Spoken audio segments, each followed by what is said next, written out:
ng ating kamay. Tapos, ilagay natin ito sa, yung hindi nakaganyan ha. Taas, sabay-sabay tayo. Ang taas, ang pantay, hindi nakabukhang ganyan. Ito, nakahati. Tapos, hindi rin nakaganyan. Kailangan nakaharap ko. Tapos, pipasok ka. Ang kanan, lagi nasa ibabaw. At ang mata, nakatingin na sa ibaba. Hindi gumagala.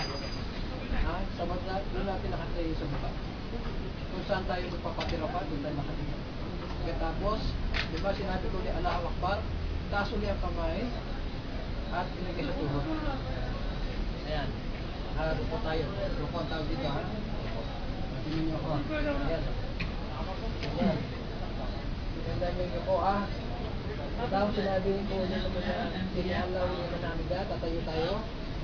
At tatas uli ang kamay, ilagay dito sa so lagi tayo ang posisyon.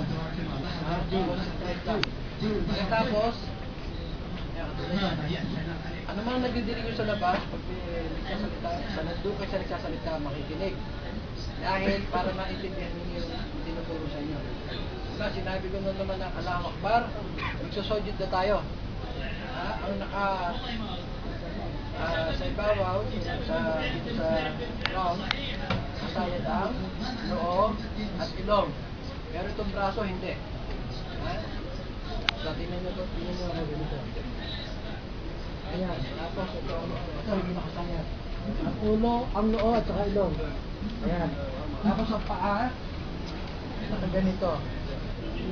Ayan, ayan ha. Tapos pagka nag-upo ka, hindi ka upo ng ganyan. Kailangan ganito upo mo. Maraming posisyon niya, pwedeng ganyan, pwedeng ganito, pwede na yung ganyan. Huwag lang hirap na hirap kayo na hindi nyo malaw ka pa makuupo. Hindi nakikita na yun. Sabi nyo na, i-bend mo to, hindi na tayo, ganyan ka. Nakita nyo? Tapos, mag-aalawak mo ulit, magsusundit ulit tayo. Ganyan pangalawa. Sundit ulit. Tapos, alawak ka, patayo. Ito, ibubuka mo ganyan.